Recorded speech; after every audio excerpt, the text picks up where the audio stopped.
My name's Scott Gardner. I'm fire marshal for the city of Royal Oak, Michigan. I've been with the department for over 22 years.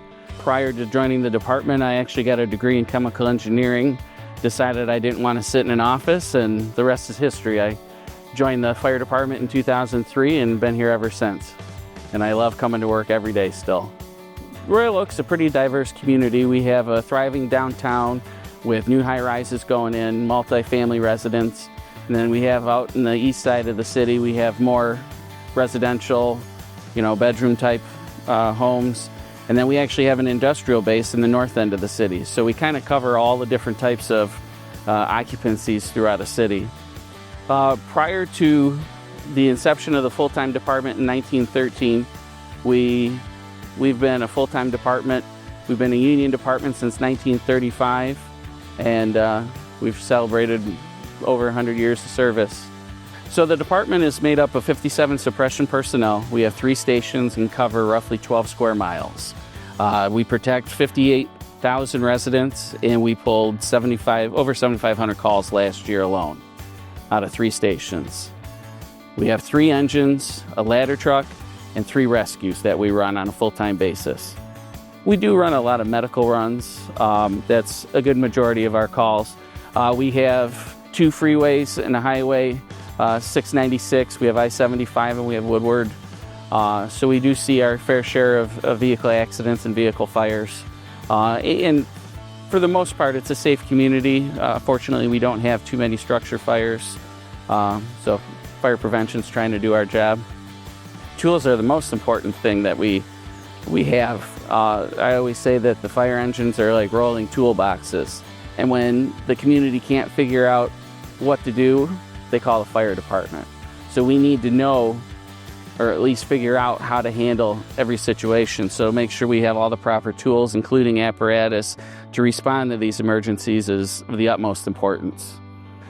We actually have a pretty diverse crew. We've had lawyers, we've had chiropractors, we've had physical therapists, engineers, biologists. So we had a wide variety of backgrounds that kind of make up the department. Being an older guy now, we have a lot of young firefighters that are, passionate about the job and want to learn. And I've never seen more training going on than I have this era with the new guys. So they bring a lot of experience from different departments, and they're very intelligent from a firefighting standpoint. They keep up with tactics and strategies. They know the different drills and stuff like that. So I think it makes us a really well-rounded department. We do a lot of community events. We have our open house every October. We do a walk to school with kids where we take them and walk to the elementary school with them. We do a lot of community outreach with the different civic clubs with the fire prevention. We try and stay out in the public as much as we can. Neighbors come out, offer coffee when we have fires. So I feel like the department's, well respected and loved in this community. So it's a pleasure working for them. My most rewarding call was early on in my career. We responded to a house fire that was the day before Christmas Eve. It was snowing really bad. So we showed up with just 1 engine, and we were met by a parent who said, "My son's trapped upstairs." So with the 4 of us, I was actually able to go upstairs, and my partner and I were able to rescue him and get him out of the house. So that was probably my most rewarding call. No day's the same, whether it's in suppression, running calls, or in prevention. There's always something different going on, and I like that you don't get in a rut, that you don't see the same thing over and over again.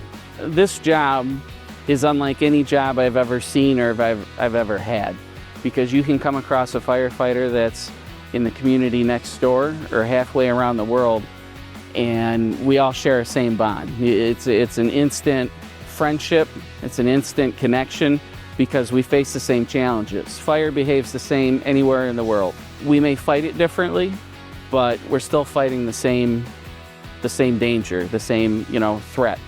And I think that is a common bond between all of us.